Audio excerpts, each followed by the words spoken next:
everybody. I'm Danny Otto. Welcome into an all-new episode of That Recap Show. Now, before we get into the episode, just want to announce, major spoiler alert, we are going to be going over everything that happened in episode 6 of the Agatha All Along series. So if you haven't watched that episode yet, you may want to pause this video, head over to Disneyplus, check out that episode, and then come back and enjoy the breakdown. Now, with that out of the way, let's start the show. Poppin' Off presents That Recap Show.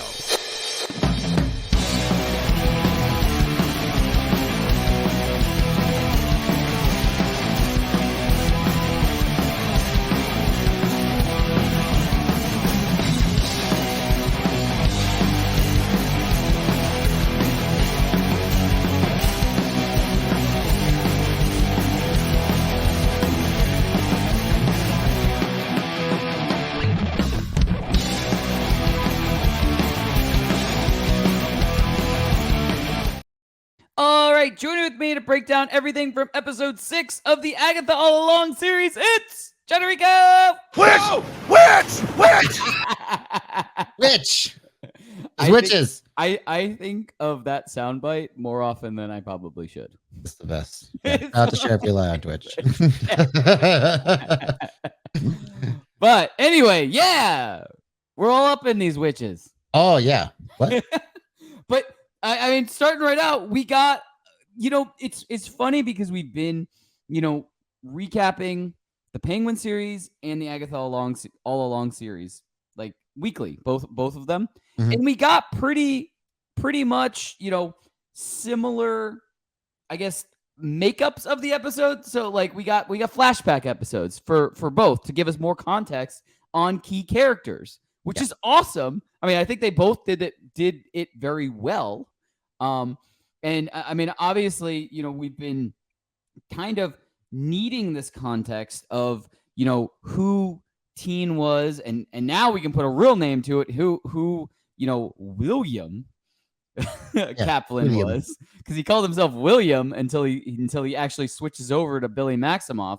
But yeah, I mean, I thought it was really cool to kind of get, more context, more backstory. And not only that, but what I really, really enjoyed was seeing basically the events of the first episode of the Agatha All Along series from this different perspective. We're seeing it from Billy's perspective and seeing, the real perspective too. Exactly. Which was really cool. It wasn't like, this was all happening. Like none of it was happening. It was all in Agatha's house. There was no police precinct. There was no anything. It was all in Agatha's house this entire time. And it was just, I loved having that. Like that whole like scene / like scenes, I guess, was really cool to see. My question is, and I didn't even write this on the rundown. It was just something that I was wondering is, in those early events, the events of like all the way up until Agatha actually wakes up, Billy is successful in kind of snapping her out of the spell, the trance that Wanda had put her in. Before that, was Rio really ever there? Or was that still just part of the illusion and everything? Because when Billy breaks in, which he did in the first episode, and then we saw again in this episode, Rio was there. She was there that whole time, because remember they were in the living room and she was Agatha was sitting on the couch really awkwardly and weird and all that kind of stuff. But we don't see her we don't see Rio in this one. They purposely kept her off frame too, because they kind of zoned in on Agatha on the couch and stuff and all that too. And then the whole like incident the day after, it takes place the day after when she kind of blows through the door and all that. So yeah, I feel like they're doing that kind of cold skew perspective thing on purpose. Yeah, it's really interesting. It was just a really quick question I had when I saw that, like saw those events over again, because I was like, wait a minute, we didn't see Rio in any of this. Was that part of Agatha's whole, under the spell and all illusion type of thing?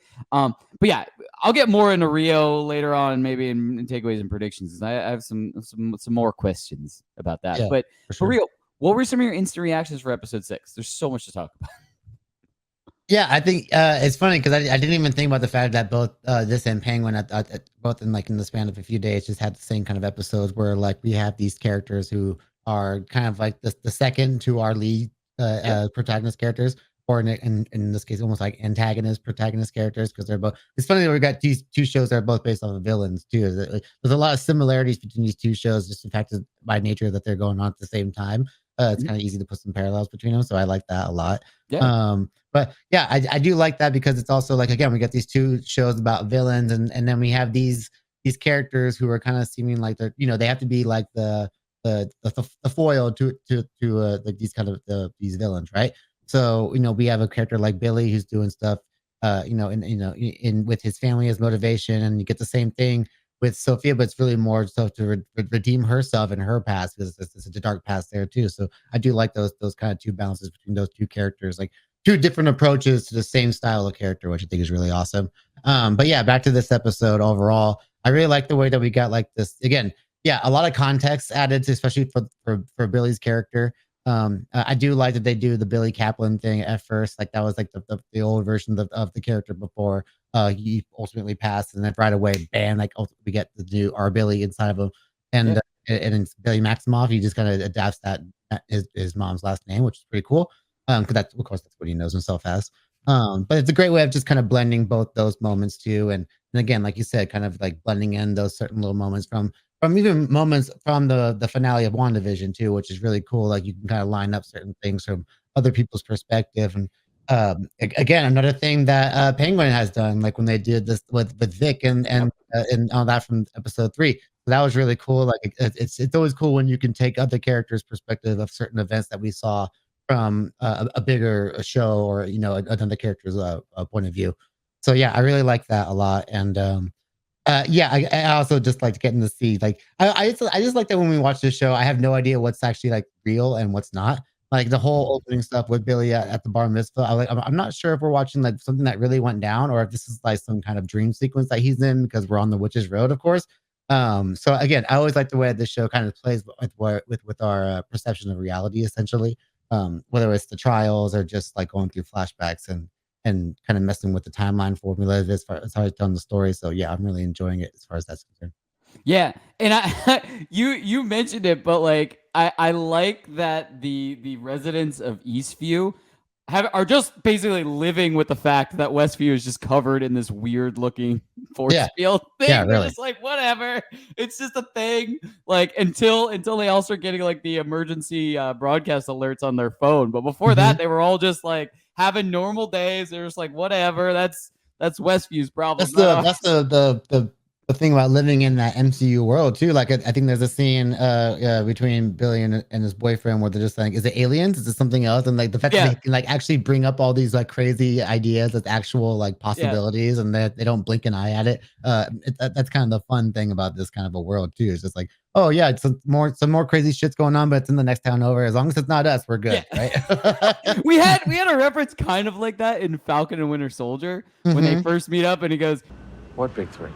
The big three. What big three? Androids, aliens, and wizards." I just like how now it's just so commonplace that it's exactly just, whatever. It's just become normal to it. Yeah. The other thing, and I hope it's not, I'm not talking over a point that you're going to talk about, because we're going to get to takeaways in a second, is I loved seeing how, Billy had come in contact with other witches from the coven in the past, like directly or indirectly. Yeah, for sure. Yeah. Oh, it's just having these little threads all throughout. Oh, so cool. I just like when you can do that and it like makes sense to the story and everything. I think it goes over perfect. And I just little snippets. They weren't like, you see who's there? It wasn't like that. It was just like they're really doing normal jobs and stuff like that. So it was like, it's so cool. Like, yeah, we got to see Alice like in her police job before she becomes a security guard. So I always wonder if like that's the case that ultimately led to her being thrown off the force as well, like whatever happened there. So I'm trying to remember if when they met, if she remembered him at all, but I wonder if the fact that he had the sigil on him maybe like made everybody forget. But it happened after the fact, so who knows? But yeah, there's a whole lot of fun things. Yeah, I really like the whole way that he interacted with each one. The Lilia stuff at the beginning was really cool. So right off the bat, we're just like, well, okay, let's see what kind of questions we'll get answered here, and we got some pretty cool answers there as well. So yeah. It's really cool, and then it makes you more interested to see how these characters are going to interact in the future as well. Yeah, and not only that, we see evidence that Lilia has the random outbursts and visions all the time. Like even in this flashback, we saw her have it. You know, yeah, it's not exclusive to this trip. That's exactly. So that's really cool too. But I mean, before we get way too far ahead of ourselves, you want to get to some big takeaways? Yeah, let's do it. Awesome! All right, I'm gonna give up big takeaways. It's no surprise that I'm going to announce this. Boom! Big reveal. We got the return of a character that I did not expect that we were going to ever see again. I'm speaking of the return of Ralph Boner. Yeah. Yeah. What is it? Bonerific? Whatever I forgot the numbers are. Oh, that was so good. And when they're shouting when he's like leaving and they're going, Bonerific. Yeah. Yeah. It's fun because he's been doing some pretty like dramatic roles lately, like the Dahmer series and stuff like that. So when I get to see Evan Peters kind of doing his comedic stuff again, it's always fun to see because I know him traditionally as a funny guy. Yeah, I feel bad because he's definitely he's been through some shit. You can tell he's a little weary and a little worn. Well, Agatha took his house. Yeah, he always thought that like you forget how much of his story is actually directly tied to Agatha itself. Because we saw a lot of him interacting with Wanda in WandaVision. yeah, and what's crazy is she can keep the house. I took all my Blu-rays and left. Yeah, I like that. He's like, keep the house. I don't want it. Because she dropped the market value on that a long time ago. Yeah. But it's so interesting that we had him, and I mean, you said that you called it as soon as you heard. As soon as they brought up the one guy from Westview that kind of was like directly tied to everything, I was like, oh yeah, who else is going to be? It's going to be Ralph Boner. I had my thoughts, but like there were so many other people that I guess I could have seen them maybe talk about type of thing or be talking about this one person type of thing. Because I mean, we find out in the first episode that everybody from Westview is back to normal, but they remember everything.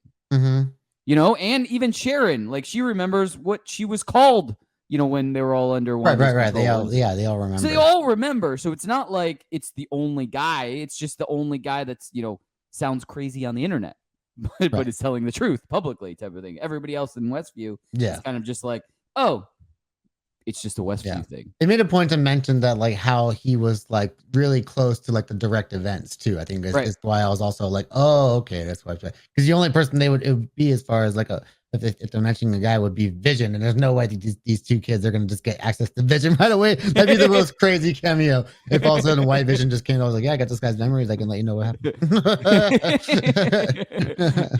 But yeah, I was like, I shouted at my screen. I was like, I can't believe we got Ralph Bonered again. But anyway, Rico, what were some of your takeaways from episode 6? Yeah. So we were talking about, you know, the perspective that Billy had of all the events of episode 1, which I thought was really great. Because again, we also get like a little glimpse of it in episode 1, of course, when she goes or episode 2, when like, okay, let's go on our road trip, and she goes to like her study, and that's what she thinks her car is. She goes, this is not a car. And then they go outside. So like we already saw that she was kind of living like in her own world, and we got to see like that even more so, like with her fake gun and all that. But even the way that the way they tied in with that interrogation, like just pictures of someone's front yard, and then we see the painting on the wall, and like, wow, this is really cool how like they kind of thought about this from what they shot before, and it was really well done on that end. But it was also a great way just to get to see Catherine Hahn doing more funny, like just comedic acting too, because I think that's again, to me, she's one of the funniest women out there as far as when it comes to comedic acting. And yeah, seeing the other version of her doing like the interrogation, like the antagonistic interrogation to Billy was even funnier because like she was super over top in the first episode, but it's like it's a little bit toned down, but still super funny in this part too. So yeah, I really enjoyed that, and even the way like the chase between them when he breaks in is a little bit different too. It ends completely different. He doesn't get hit by a car. It's not as thrilling as it is from her perspective in that world, which just makes it even funnier. Like everything was just so like almost like pathetic, like in the way it all went down. But it in her head, it just seems so much cooler. And then of course, like when we kind of like when we get past everything, you know, with the flashbacks, and we're back on the road with Billy and Agatha. You know, wasn't just seconds ago that he had just yeeted her into the mud and like kind of displayed his power. Like, first of all, his crown was gone. I'm like, why do you just have the crown show up if you then all of a sudden you're just sitting there again, it's gone. Like, embrace your crown, dude. But they have this really cool back and forth scene where, you know, she's kind of back in like full like villain witch mode. Like, she's not kind of like being jokey anymore. It's like she knows that that's Billy, and right. You know, they have a history together, so it's kind of cool. Like, when she's like, it's good to see you again, like, and she could tell that she kind of means it, because she's I think she took a liking to the kids, especially Billy, because of his powers, I think. But yeah, I think just kind of seeing that kind of character dynamic change now compared to what it was. It used to be a really kind of a fun relationship, and now it's not that anymore. It's again very like Penguin and Sophia ish, and how they're kind of going out after each other now. So that's really cool. And it felt like a really weird reunion in a way, because like, yeah, now that she knows who he is for sure, like now she can talk to him a little bit differently, and now she's a little bit more again like antagonistic in the way she talks to him. Like, she kind of like eggs him on a little bit now, like, what are you gonna do? Yeah, which is pretty cool. Like, she's kind of back to her old ways, and I like that. I think it's going to make a really interesting dynamic for this last leg of the journey that they're going to go on. Yeah, I agree, and I mean, I'm sure there's something there where she's trying to both, you know, have him use his powers to get through the witch's road, but also, hey, if I piss him off enough, maybe I can get him to try to use his powers at me and then take all his powers, type of thing. Kind of how she was playing Wanda, like towards the end of WandaVision, like right, where she was trying to get Wanda to use her powers. She would egg on the other witches, right? Even, too, yeah, right. So yeah, it's a really cool, like, just exactly what you were saying. The dynamic has now changed, and I'm interested to see, because I mean we got the mid-season trailer, yeah. So I'm interested to see kind of what this dynamic is moving forward with them, because now they're kind of reluctant partners in finishing the road. Now they got to keep one on each other. Yeah. Right. But it's like, you know, we can't really do this alone. So enemy of my enemy as well. It's like it's exactly probably going to be a one thing. They don't know what they both have to face at the end of the road, so they might as well just not only that call a small truce. Right. Not only that, but Agatha knows that we still have the Salem 7 after her. Exactly. So she's like, I can't do this. Not only this alone, but also, you know, defend myself if they catch up, type of thing alone. So yeah, there's a lot that they're gonna have to go through. I'm interested to see if we're gonna get, you know, at the very least, a couple of the witches back, because we didn't really ever see what happened to them. I mean, if Agatha could get out of the mud, then why couldn't the other two witches get out of the mud? Exactly. Okay. Anyway, yeah, the reason I said anyway is I'm slowly starting to get into my predictions, and I didn't want to accidentally, so I'm like cutting myself off. But would you like to get to some predictions? Yeah, let's do it. Awesome. All right, why don't you kick off predictions? I think we both have different questions, which is awesome. Yeah. So this episode, like, very clearly doesn't want us to forget that you know, Tommy's also still out there, of course, Billy's twin. And I think it was interesting, of course, you know, the whole idea of, you know, now that we know that Billy exists in the 616, like, proper, like, now he's here. How, you know, whether it was him that like kind of projected his own conscious into the body of William Kaplan, or if it was something that Wanda did last minute as everything was just kind of closing down. I think that's an answer that could be still answered, or a question that could still be answered. But this something I thought about that I thought you would probably find more entertaining is, you know, when I thought about where, you know, a possible, you know, Tommy's conscience could have gone after this whole thing. I'm like, well, if this is where Billy went, where did Tommy go? And the first person that I thought of was Ralph Boner. Like, if that was actually their workaround to like giving him speedster powers again, because that's what Tommy was. And I'm like, no way, they're gonna make Ralph Boner like a speedster, and that's our new like workaround to making him a speedster in the MCU. And I almost like I was seriously considering it there for a second. But I think when he came into the scene, I was like, oh, well, he's just himself. He's not like kind of giving off any kind of vibe that like he knows Billy or anything. So that kind of nixed that idea for me. But We were also talking too, like, as we're watching this, like I talk about like where I thought, Tommy could be. And then at the end of the episode, they kind of mentioned like, oh, he's probably at the end of this journey that we're going. And I'm like, that's the whole point that he's on the road is to get to Tommy. I was like, oh, well, of course that makes sense. Now to me, it's like, what are the circumstances that we're dealing with as far as like what's going on with Tommy? Like, is he in somebody else's body as well? Is it going to be the kid version of Tommy too, which I think could be interesting? Like he didn't find another body, so it's still like his younger kind of kid self.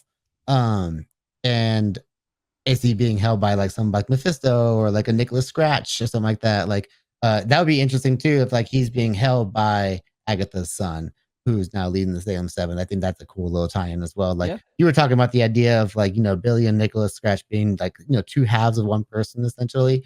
But I think if you have all these spawns of these witches basically intertwined in this story where like, it's going to be Billy versus Nicholas Scratch in one end, and then you have like Rio and Agatha fighting on another end or something like that.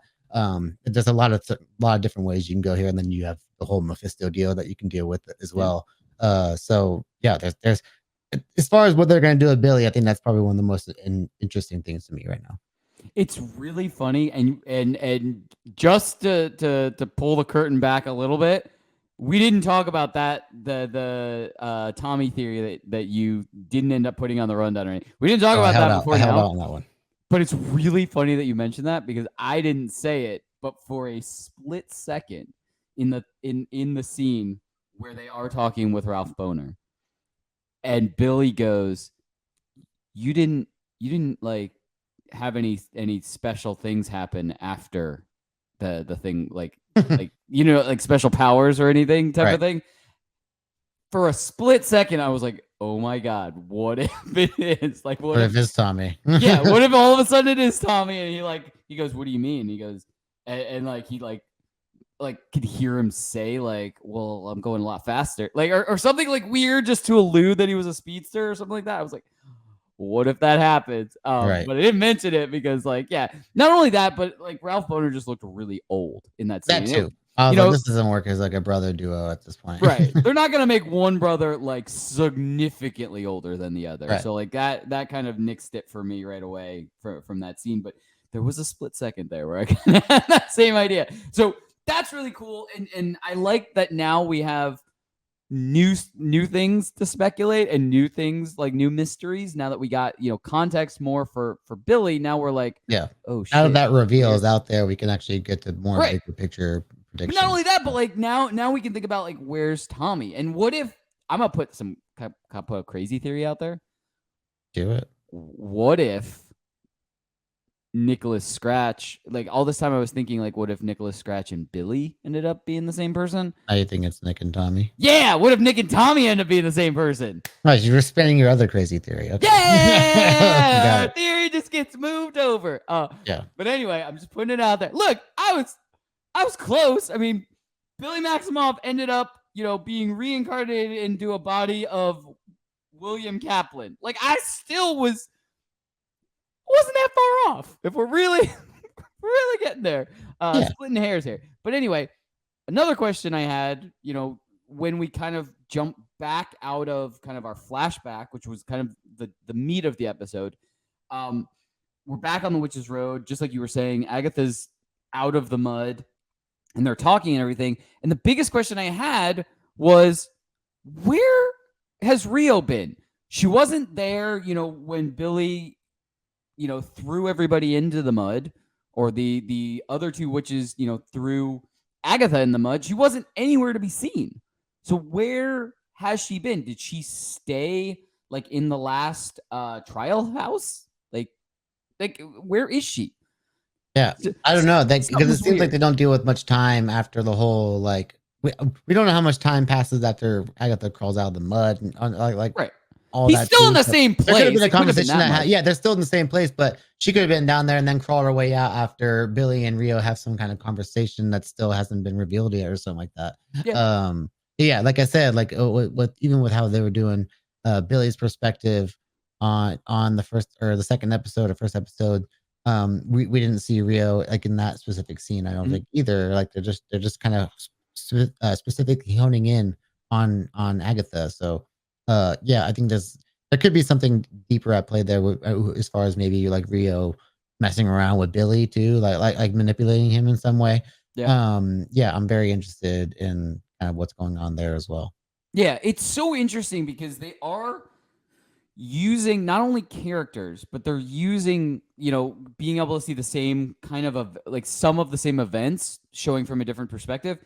They're definitely leaving stuff out. They're definitely purposely misleading with certain things and certain characters and things like that. And it makes it so much more interesting because then you're like focusing on every episode and you're thinking about every little thing and what did that mean? Why is that not the same? Stuff like that. Like I enjoy seeing series like this because of that. Like, right. And you can kind of rewatch it with the understanding from the end and you go, oh shit, I did not recognize that originally. Like it kind of gives a different like value to the rewatch of it type of thing. Yeah, you get the clue, the context and the clue is a little bit, they click in a little bit better for sure. Because you're always paying attention for like something you're like looking for something when you're first watching it and you're missing a lot usually. Yeah, it's sleight of hand. They're saying look over here, and then they're like omitting something or not doing something right. Yeah, another thing I'm actually kind of looking forward to. Sorry to interrupt though. Oh no, is that I've seen some like I think there might have been from the mid-season trailer. There's a really great shot I think from a future episode where it looks like everybody from the cast is back, but they're all versions of like major pop culture witches. Right.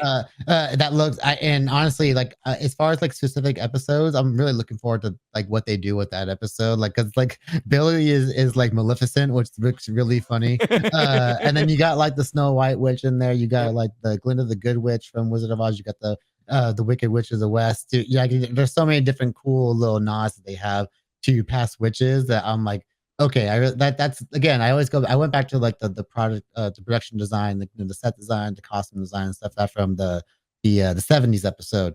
And I'm really looking forward to kind of like that, like witches of pop culture kind of episode too, because that's just it seems like it's gonna be Easter eggs galore. I mean, what if I mean we're at the end, the predictions and stuff like that, crazy theories. What if this whole thing is just one trial?